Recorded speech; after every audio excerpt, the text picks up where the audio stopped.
de que Santiago no es Santiago, como se llama, sino es Jacobo, el verdadero escritor, el verdadero nombre, perdón, de quien escribió Santiago.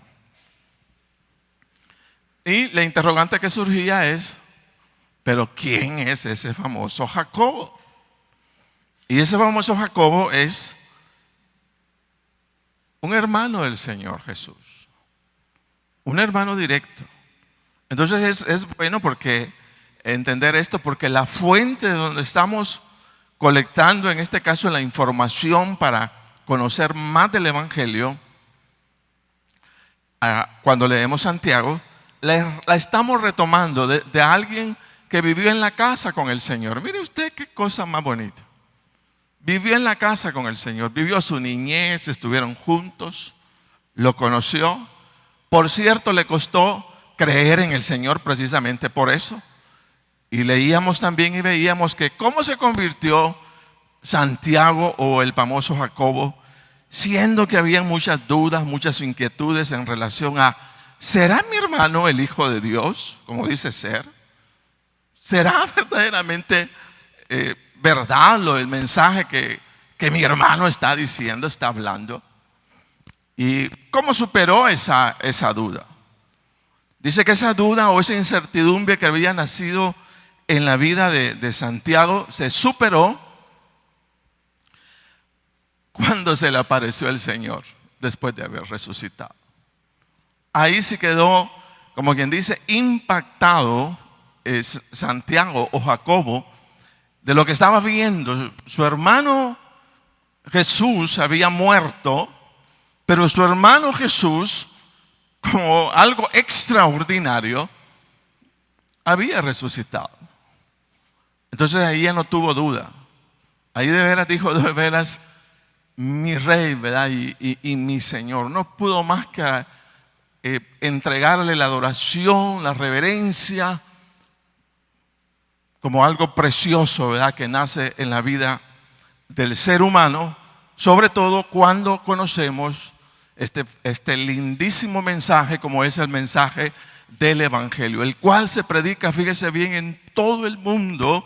Muchas personas han sido contagiados de él, pero todo por una sola verdad: el que estaba muerto resucitó, y no solamente resucitó, sino dice, bueno, todos los que crean en mí van a resucitar juntamente conmigo. Esa promesa gloriosa de nuestro Dios es precisamente la que nos tiene acá.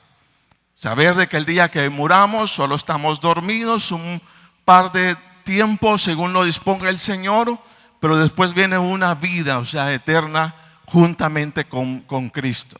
Esto es lo más precioso. Acordémonos que el hombre nace, crece, se desarrolla, pero luego muere. Aun cuando deseáramos y hacemos el hombre ha hecho todo lo imposible con tal de alargar la vida. Mire, Señor, un día su vida y mi vida se va a terminar. Y necesitamos llevar una esperanza, tener una esperanza. Y saber que el glorioso mensaje del Señor Jesucristo no era una mentira, no era una imaginación de alguien, sino verdaderamente el Evangelio de nuestro Dios. Esos evangelios, Mateo, Juan, Lucas, Marcos, qué cosa más preciosa, más linda la que nosotros podamos leer en vida física, digo yo. Uno lee muchas cosas durante su vida. A lo mejor usted fue a la universidad y leyó aquí, leyó allá. Pero lo más precioso que usted pueda leer en su vida es el testimonio de ese hombre. Fíjese bien que no fue cualquier hombre, sino fue Jesús, fue el Dios mismo que se encarnó en la persona del Señor Jesucristo y que vino a vivir como nosotros en este mundo, pero con una misión, o sea, morir. De ahí que me parece Alex Campos canta eso, ¿verdad? El sueño de morir, porque Él vino a morir. hacer justicia, fíjese, delante de Dios Padre, como hombre, como ser humano, hecho de carne y hueso, y de esta manera se presentó como una ofrenda fragante delante de nuestro Dios en esa cruz maravillosa, para purgar por nuestros pecados y hacernos libres, y traer sobre todo el mundo, fíjese bien, una nueva generación de hombres, de mujeres, contagiados con esta verdad preciosa como es el Evangelio del Señor Jesucristo. Eso es lo más lindo que yo he escuchado en mi escasa vida o larga vida, no sé. Pero a mí sí me ha impactado. Yo les he contado de cómo, pues, cuando iba a la iglesia en mis adolescencia, siempre estaba preguntándome por qué tengo que ir a la iglesia, por qué tengo que ir, por qué tengo que seguir la religión, decía, de mis abuelos. ¿Por qué mis abuelos me contagiaron de eso? ¿Por qué mis abuelos me dijeron que tenía que ir a la congregación? Y siempre dije para mí mismo, yo no voy a hacer o voy a ir a la congregación sin saber por qué tengo que hacerlo. Y eso es lo maravilloso y eso es lo precioso, que un día el Señor se manifestó. Dios habló, fíjese bien, y sigue siendo el mensaje más lindo, más precioso. Sigue siendo las palabras más bellas que podamos escuchar durante toda nuestra vida. Las palabras de Jesús, las palabras del Señor. Es por eso que en esta mañana vamos a caminar un poquito sobre Santiago. Y vamos a ver, hermanos, qué es la fe genuina. Una manera de crecer es conocer. Si yo no conozco, ¿cómo crezco? Conocimiento es crecimiento. Conocimiento es incluso poder. A medida que nos vamos capacitando, vamos dejando de ser personas ignorantes y nos vamos posicionando de algo nuevo. A muchos no nos gusta leer, no nos busca conocer, no que solamente nos gusta entusiasmarnos, pero es el conocimiento el que nos hace crecer en la palabra de nuestro Dios. Porque ¿qué vamos a obedecer si no sabemos qué obedecer?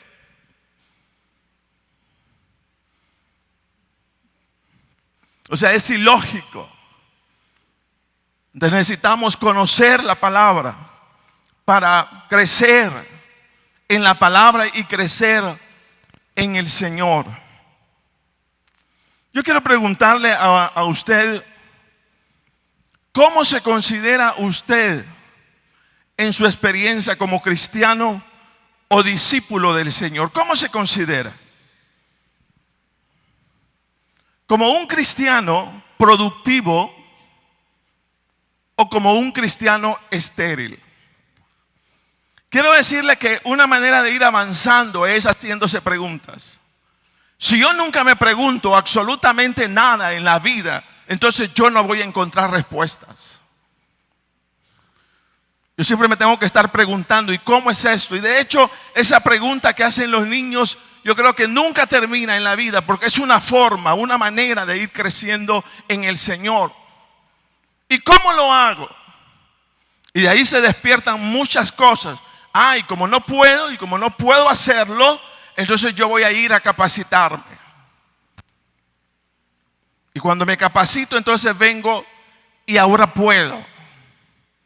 Es la manera en la que voy creciendo. Por eso estamos haciendo en esta mañana preguntas. Porque es la pregunta es la que nos va acercando hacia donde queremos crecer. ¿Cómo se considera usted en su experiencia como cristiano o discípulo del Señor?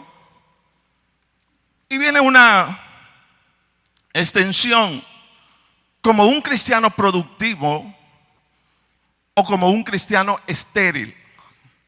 Como un cristiano que da fruto o como un cristiano de ramas secas.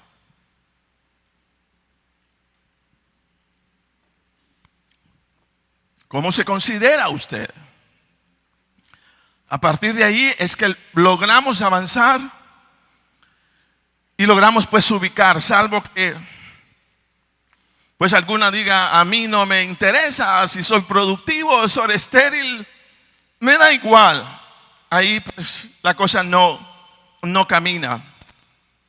Pero si estamos todos interesados en verdaderamente practicar la fe genuina y pasar de ser estériles a personas productivas, entonces nos tiene que interesar la palabra de nuestro Dios en esta mañana. ¿Cómo se considera usted? ¿Como un cristiano productivo o como un cristiano estéril? Los versículos que vamos a estudiar de Santiago, vamos a llegar a entender, óigase bien, la causa por la cual los creyentes en el Señor pueden quedarse siendo estériles y no dar fruto, y no dar la cosecha que el Señor está esperando de cada uno de nosotros. Y por eso me gusta esta palabra, porque nos va a empujar a eso. ¿Soy productivo o soy estéril? Pero ¿cómo pasar de la esterilidad a ser productivo? Pues eso es lo que vamos a caminar, y eso es lo que Santiago nos va a enseñar en esta mañana. Quiero que vaya a Santiago capítulo 2, versículo 15. Vamos a ir caminando hasta el 21. Y ahí vamos a ubicarnos, ahí vamos a aprender en esta mañana de la palabra del Señor. Y dice Santiago: hermanos míos, ¿de qué le sirve? Estoy en la Nueva Versión Internacional. ¿De qué le sirve a uno alegar que tiene fe si no tiene obras? ¿Acaso podrá salvarlo esa fe? Luego vamos a seguir avanzando. Entonces lo primero que hay que entender para correr en el conocimiento de esto es lo siguiente. Lo primero que hay que aprender de la fe que expresamos tener en Dios es que esta fe, óigase bien, está compuesta de dos partes. Eso es una de las cosas importantes para avanzar. Vamos a avanzar en la fe. Entonces vamos a tratar de entender lo que dice Santiago. La fe está compuesta de dos partes. ¿Cuáles son estas partes? Número uno, está compuesta del asentamiento mental y espiritual que adoptan nuestras convicciones o creencias en el ser interior que todos andamos llevando dentro. Sería una parte del asentamiento mental y espiritual que adoptan nuestras convicciones o creencias en el Señor, en nuestro ser interior que todos andamos llevando dentro. Básicamente lo primero es lo que nos hace decir: mire, ¿y usted en qué cree? Ah, bueno, yo creo tal cosa. Eso significa que usted lo ha conocido y que usted lo ha creído para usted mismo. Entonces la fe está compuesta de eso. Está compuesta del asentamiento mental o espiritual que adoptan nuestras convicciones o creencias en el ser interior que todos andamos llevando dentro. Y número dos, la fe está compuesta de las acciones u obras que esas convicciones o creencias van a generar, ya no en nuestro ser interior, sino en nuestro ser exterior, testificando de quién somos como persona. Amén. Entonces, lo primero, el asentamiento mental. Cuando le preguntan a usted, ¿y usted en qué cree? Ah, yo creo, inmediatamente su mente responde. ¿Por qué? Porque hay una asimilación de un conocimiento al cual usted ha dicho, yo lo creo. Yo lo creo. Entonces, esa sería la primera. Y segundo es de las acciones u obras que esas convicciones o creencias van a generar en nuestro ser, ya no interior, sino exterior, testificando de quién somos como persona. Entonces quiero decirle que cuando sumamos, si hiciéramos una ecuación, diríamos lo siguiente: asentamiento mental y espiritual más acciones igual a fe genuina. Eso es una cosa importante. Si lo quisiéramos ver de esa forma, de esa manera. Asentamiento mental, mis creencias, mis convicciones, más las acciones de ello, igual fe genuina, fe verdadera. Entonces, para tener una fe verdadera, yo debo, fíjese bien, tener el entendimiento de que ambas cosas tienen que estar funcionando. Mi creencia, mi convicción, pero también mis acciones que den testimonio de lo que estoy creyendo. Ambas cosas. Amén. Las convicciones o creencias que se mueven en nuestro interior vienen a ser el fundamento o la causa del por qué las personas hacemos lo que hacemos. Fíjese, yo no sé si usted alguna vez se ha preguntado, yo soy mero loco al respecto, siempre me estoy preguntando, pero ¿y por qué hago lo que hago? ¿Qué me mueve a hacer lo que hago? Ninguna persona en la vida hace lo que hace sin ninguna razón. Siempre existe una causa por la cual las personas hacemos lo que hacemos. Y lo que hacemos es movido por lo que creemos, por nuestras convicciones. ¿Por qué vino usted en esta mañana a la iglesia? Pues mire, yo no sé por qué vine. Yo sé por qué vino. Porque ama al Señor. ¿Por qué? Porque tenemos un compromiso serio con la persona del Señor Jesucristo. Entonces hay una base que nos está moviendo a algo. Entonces nuestras convicciones son las que mueven nuestras acciones. Por eso decimos, nadie hay haciendo lo que hace sin que pueda decir por qué lo hace. Porque toda convicción genera una acción o debe de generar una acción. Quiero decirle que cuando venimos al Señor Jesucristo, tomamos la decisión más importante de la vida. Yo creo que algunos no logramos llegar acá porque nunca nos estamos preguntando nada. Y tomamos la decisión más importante de la vida porque la creencia o convicción en Dios a través de la persona del Señor Jesucristo resulta ser el fundamento más valioso que pueda existir sobre la tierra, puesto en la mente y en el corazón de las personas. Esa es la convicción más preciosa.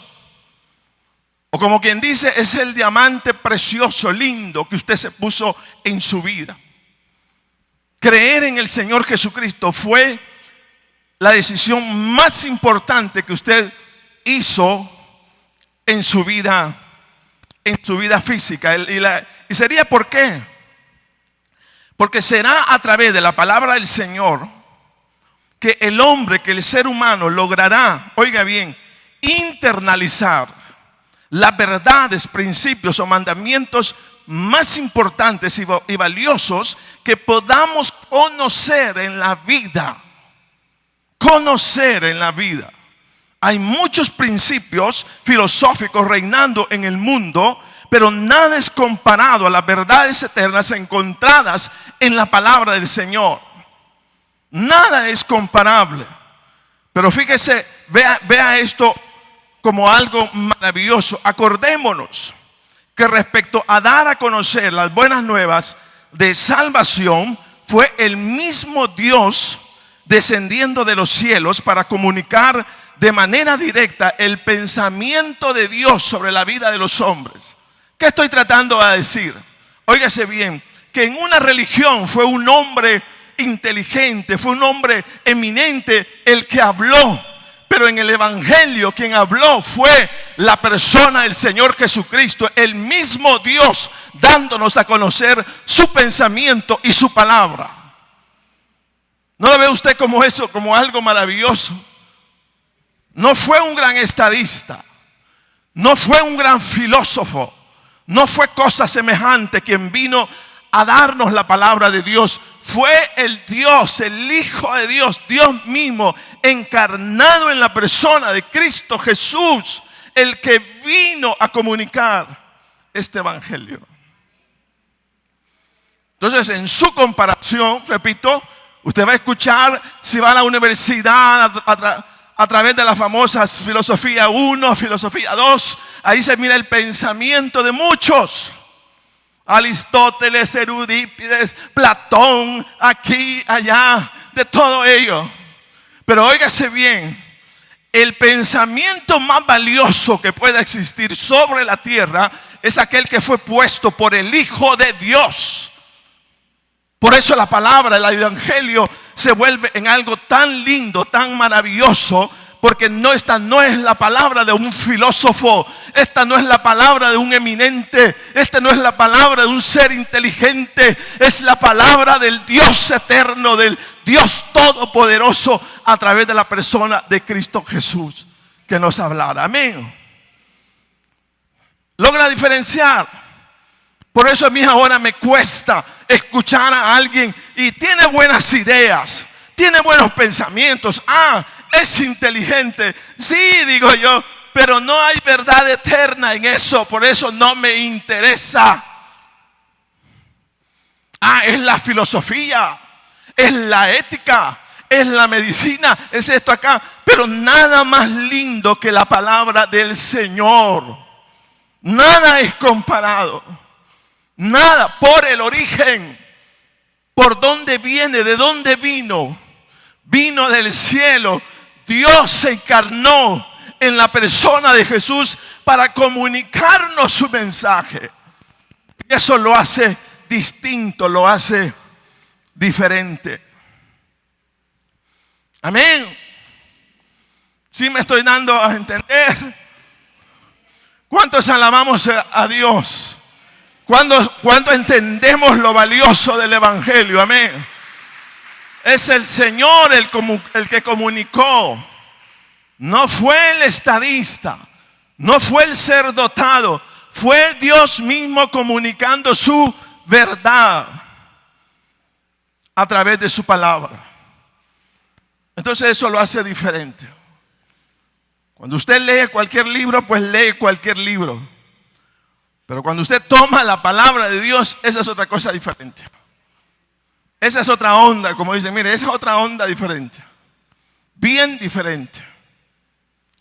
Eso es algo maravilloso. Entonces Santiago expresa que para dar testimonio de una fe genuina, nuestras convicciones, óigase bien, no deben quedarse encerradas dentro de nosotros mismos, sino esa fe en Dios debe de convertirse en el fundamento que nos mueva a un estilo de vida deseable por el mundo o para el mundo. Amén.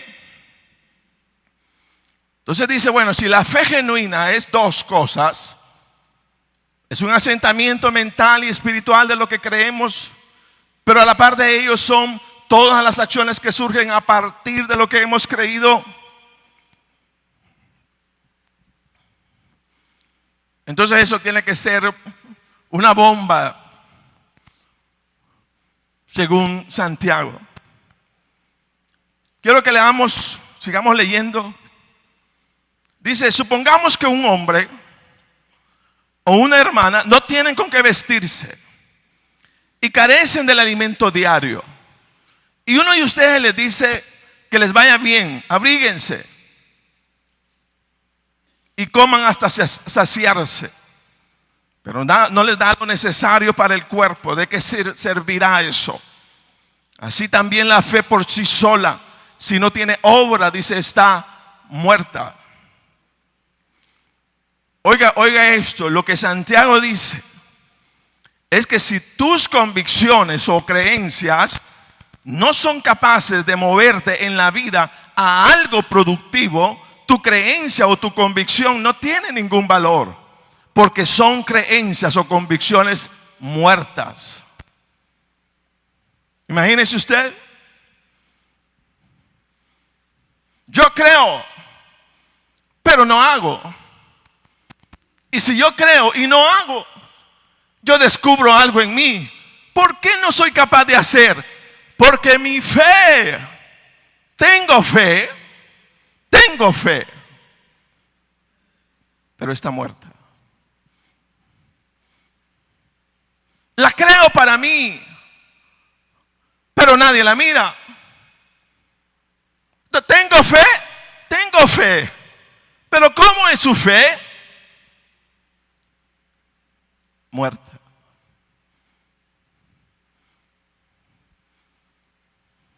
Hermano, yo amo al Señor. Yo he oído muchos esa expresión. Yo antes sí, el hermano ama al Señor. Ya con los años uno ya solo oye, hermano. A uno lo abrazan, le hacen aquí, le hacen allá. Ya como pastor uno, no. Palabra.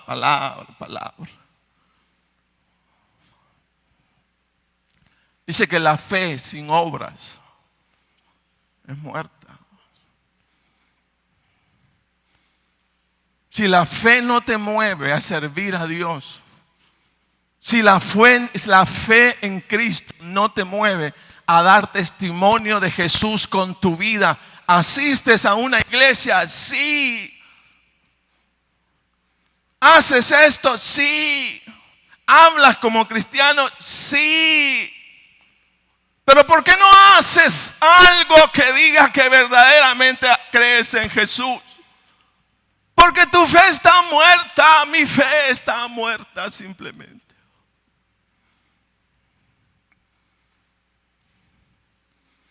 La fe sin obra dice que está muerta. Y eso es lo que está tratando, mire, dice, en otras palabras, mire, les voy a poner un ejemplo, dice. Supongamos que un hermano o un hermano tienen que vestirse y carecen del alimento diario. Y uno de ustedes les dice que les vaya bien, abríguense y coman hasta saciarse. Pero no les da lo necesario para el cuerpo. Entonces, oiga bien, dice, ¿de qué servirá eso? Entonces, como quien dice, si en el mundo, diciéndote cristiano, la necesidad no te mueve a hacer algo productivo, vienes a la iglesia, cantas al Señor, pero mi fe está muerta, no me ayuda para mucho. Entonces dice Santiago, si ves una necesidad y no responde como debes de responder, diciendo que eres cristiano e hijo de Dios, entonces dice, ¿de qué sirve eso? Porque debiste haber mostrado compasión a ese hombre que lo estaba necesitando. Pero si no salió compasión de tu vida, tienes una fe, pero una fe muerta.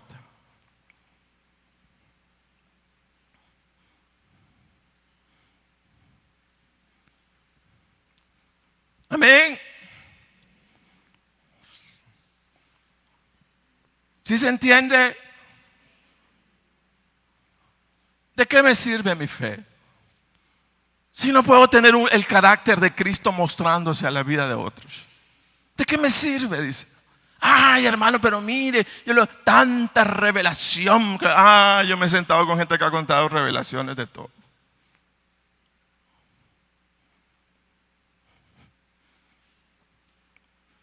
¿De qué sirve? Si no hay acciones que lo estén demostrando. ¿De qué sirves?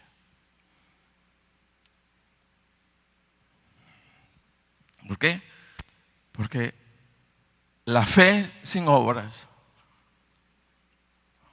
es muerta. Amén.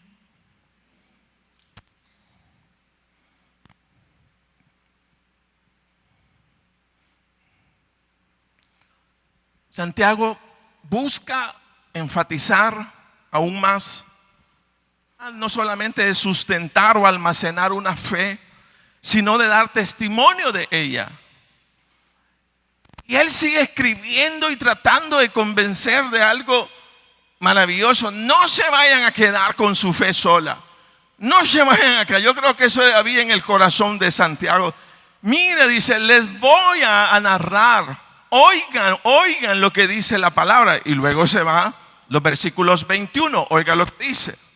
Miren, señores, dice, no fue declarado justo nuestro padre Abraham por lo que hizo cuando ofreció sobre el altar a su hijo Isaac. Ya lo ves, su fe y sus obras actuaban conjuntamente y su fe llegó a la perfección por las obras que hizo. Mire, y así se cumplió la escritura que dice: le creyó Abraham a Dios y esto se le tomó en cuenta como justicia y fue llamado amigo de Dios. Como puedes ver, a una persona se le declara justa por las obras y no solo por la fe. De igual manera, no fue declarado justo por las obras aún la prostituta Rahab, cuando hospedó a los espías y les ayudó a huir por otro camino. Pues como el cuerpo sin el espíritu está muerto, así la fe sin obras está muerta.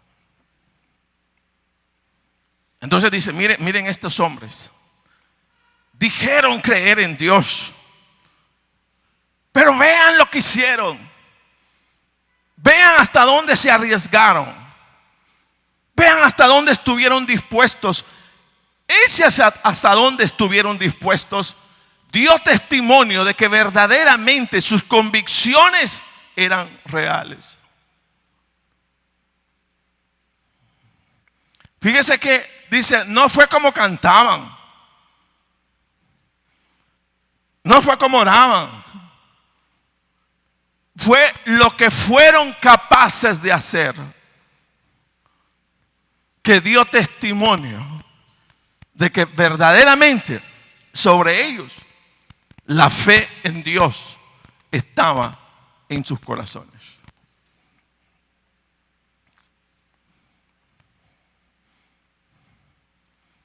Amén. Mire, si las personas en el mundo no se aventuraran a dar pasos de fe en lo que creen, tampoco tuviéramos esa variedad de gobiernos, de imperios, de naciones, de instituciones o personas defendiendo lo que creen, aun cuando lo que creen resulta ser destructivo para las personas. Vi un documental de Hugo Rafael Chávez Frías, y me admiró algo. Hugo Chávez no era conocido en Venezuela. Él era un militar común y corriente. Y resulta que se animó a darle un golpe de estado al gobierno en el que estaba él allí en vida. Resulta que le da el golpe de estado al gobierno y el golpe de estado no le furula. Lo meten preso. Fíjese. Entonces él está, y lo narran así, en la cárcel, frustrado, derrotado, y la gente que lo había seguido lo estaba señalando. Le decía, ¿por qué lo metiste en esto? Incluso dice que ahí se nota que el fulano, todo el mundo estaba peleando, y él estaba en un hotel. Entonces le dije, ¿por qué no viniste a pelear con nosotros? Entonces todo el mundo cuando llegó a la cárcel no se quería juntar con él, porque todo el mundo lo señalaba. Yo no quiero ser como vos, me metiste a la guerra y pues no estás participando conmigo. Pero mire lo que pasó. Como la gente estaba muy desesperada por la mala administración de los gobiernos, ¿verdad? No solo de Venezuela, sino de todo el mundo. Ya estaba harta del sistema, de la forma. Cuando se dieron cuenta de que había habido un golpe de Estado en Venezuela contra el gobierno. Entonces vienen ellos y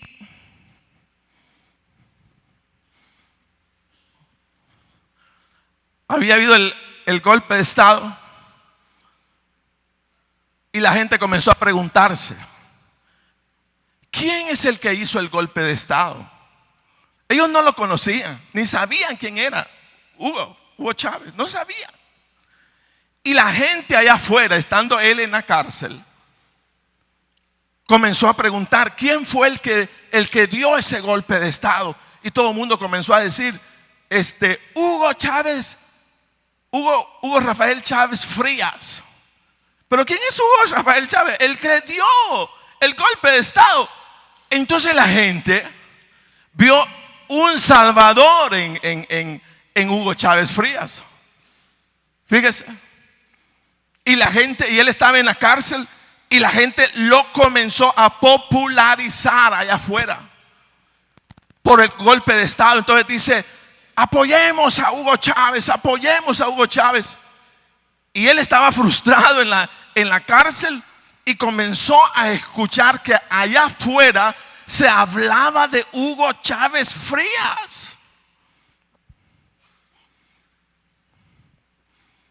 Fíjese, todo el mundo hablaba de él y él, bueno, decía, pero si yo no la hice, si a mí no me funcionó el golpe de Estado, ¿y por qué la gente está hablando de mí? Fíjese. Ahí comenzó el hombre de Dios. Ahí comenzó. La gente, óigase bien, lo vio como una opción y comenzó donde él iba, Chávez, Chávez, Chávez. Pero la gente estaba desesperada por el gobierno.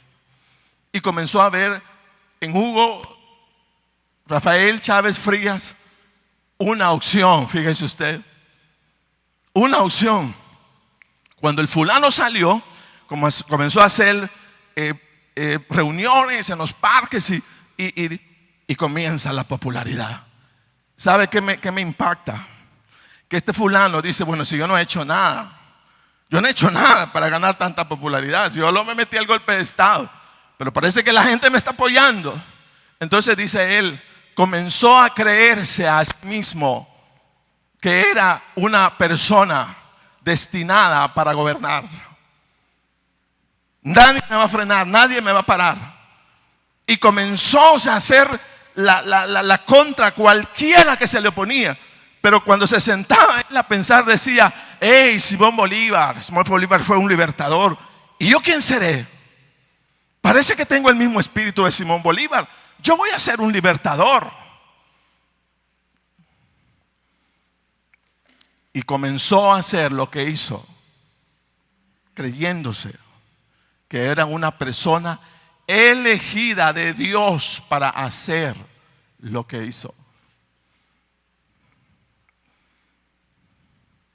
Y yo me pregunto, si los evangélicos nos creyéramos todo lo que el Señor nos ha hablado en la palabra, tendríamos la capacidad, hermanos, de darle la vuelta, o más bien darle vuelta a todo el mundo con la creencia de Jesús, fíjese bien, pero convencidos, así como ese hombre que se creyó de una mentira, convencido de que el Hijo de Dios vino para morir por nuestros pecados, de que valemos la sangre del Señor Jesucristo y que como tal, a partir de nuestras creencias y nuestras convicciones podemos ganar, hermano, toda Santa Ana para Cristo por causa de lo que estamos creyendo en el Señor.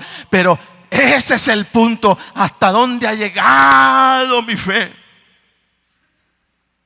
hasta lo que tengo en la vida. ¿Cuál es la medida? ¿Hasta dónde he sido capaz de llegar?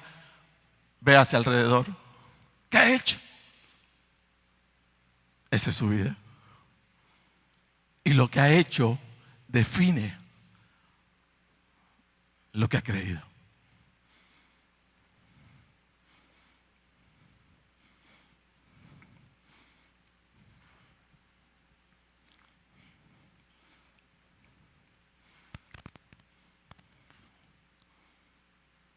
¿Bien? Un hombre con una convicción equivocada hace grandes cosas. Pero un cristiano con la verdad del Hijo de Dios en su corazón, parece que no hemos sido capaces de hacer mucho.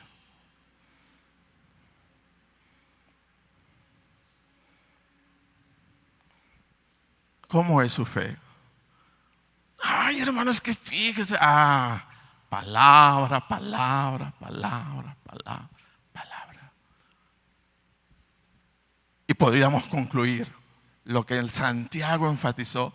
Es cierto, ¿verdad? Palabras, palabras, palabras. Pero acuérdate de una cosa: la fe sin obras es muerta.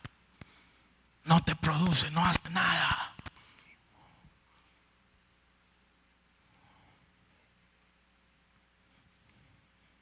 Amén.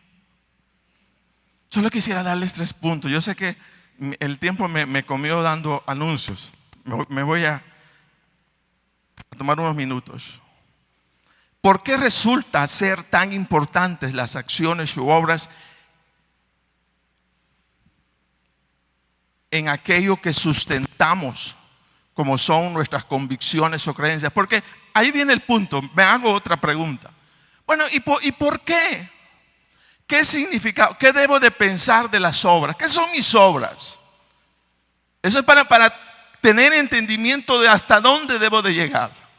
Si yo no sé qué son mis obras, entonces voy a ser como estos que estaban acá, tratando de convencerse a sí mismo de que bastaba la sola fe y que no había necesidad de hacer absolutamente nada, que hasta ahí llegaba su fe genuina.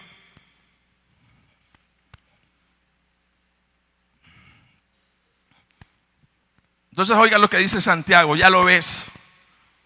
Su fe y sus obras actuaban conjuntamente, hablando de Abraham y Rahab.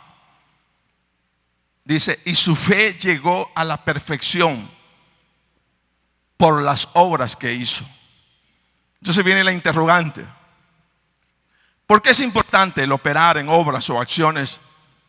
Nuestras creencias, en este caso en el Señor. Porque mis obras van a perfeccionar mi fe. Dice la versión Reina Valera, ¿no ves que la fe actúa juntamente con sus obras y que la fe se perfecciona por las obras? Fíjese, la fe se perfecciona por las obras. Entonces, si mis obras van a ayudar a perfeccionar mi fe en el Señor, oiga, no es lo mismo decirle a alguien, acá están $5 para que compres algo. O que le digas a una persona, vamos al súper y ahí eliges lo que quieres. Cada vez que buscamos, óigase bien, imitar a Cristo, vamos a darnos cuenta hasta dónde he llegado con mis convicciones. La primera vez a lo mejor que obramos la bondad de nuestro Dios diciéndole a aquella persona, aquí están $5, lo hicimos de todo corazón. Hicimos un acto de fe. Pero nos dimos cuenta que podíamos haber hecho más, que mi fe podía haber crecido.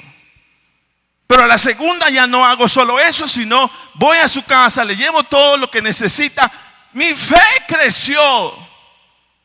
En la medida que voy haciendo, voy comparando y mi fe se va perfeccionando. La palabra de Dios solo tiene vida cuando comienzo a ejecutarla. Y en la ejecución comienzo a compararme y a decir, parece que puedo dar más, parece que puedo dar más, parece que puedo dar más, parece que puedo dar más. Hoy he hecho esto, voy a servir acá, pero voy a hacer también lo otro. Hoy he hecho lo otro, pero voy a hacer también lo otro. Pero si no hacemos, nuestra fe no se perfecciona. Queda en un límite. sin descubrir de nosotros mismos hasta dónde pudiéramos haber sido capaces de llegar practicando lo que hacemos o lo que creemos. Entonces es, número uno, ¿por qué necesito hacer obras? Porque va a perfeccionar tu fe. Número dos, porque un justo no es justo por declararse justo, sino por lo que hace. Entonces dice, esa persona es justa. Pero dice, ¿por qué va al templo? No, esa persona justa, ¿qué hizo?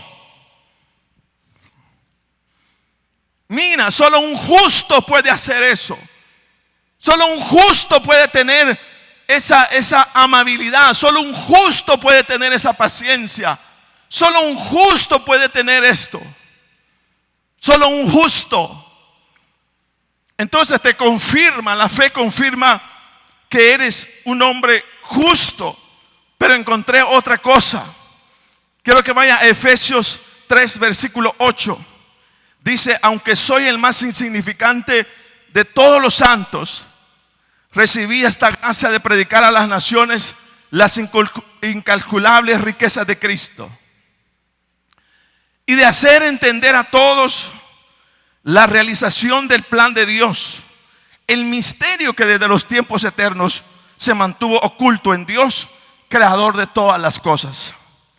El fin de todo esto es, oiga, que la sabiduría de Dios en toda su diversidad se dé a conocer ahora por medio de la iglesia a los poderes y autoridades en las regiones celestes, conforme a su eterno propósito realizado en Cristo Jesús nuestro Señor. Lo que entiendo es lo siguiente, es que mis obras en el Señor no solo son un testimonio al mundo de quiénes somos, sino son un testimonio a los principados y potestados, a los poderes y autoridades de quién somos en el Señor. De atrás también entiendo el por qué tanta resistencia a obrar las obras de Cristo, y es que el enemigo buscará mantener a la iglesia en un letargo espiritual para que la sabiduría y poder del Señor no se extienda sobre la tierra. Por eso estamos detenidos. Pero cuando damos a conocer el carácter de Cristo, entonces lo que hacemos es cubrir la tierra, cumplir una palabra profética. ¿Cuál es esa palabra profética? Habacuc 2:14, porque la tierra será llena del conocimiento de la gloria de Jehová, como las aguas cubren la mar. Pero ¿quién extiende esa palabra? Los hijos de Dios, a través de sus acciones, a través de sus hechos. Ellos la dan a conocer, y cuando damos a conocer la palabra, expandimos el reino, expandimos el reino, expandimos el reino. Y dice que la visión de Dios es que todo el mundo, toda la tierra conozca, tenga conocimiento de la gloria de Dios, como las aguas cubren la mar. Amén. Entonces, eso es lo que hacemos y eso es lo que retenemos. En otras palabras, las principados y las potestades no están convencidas de nuestra fe.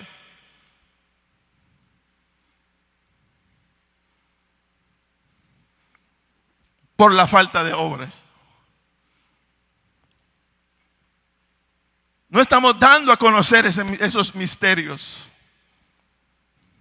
esa gloria del Señor. Y ahí es donde tiene sentido. Si la iglesia obrara ese conocimiento, tiene que cubrir, dice, toda la tierra. Y vamos a hacer cada uno de nosotros haciendo la obra de nuestro Dios. ¿Por qué no se pone de pie?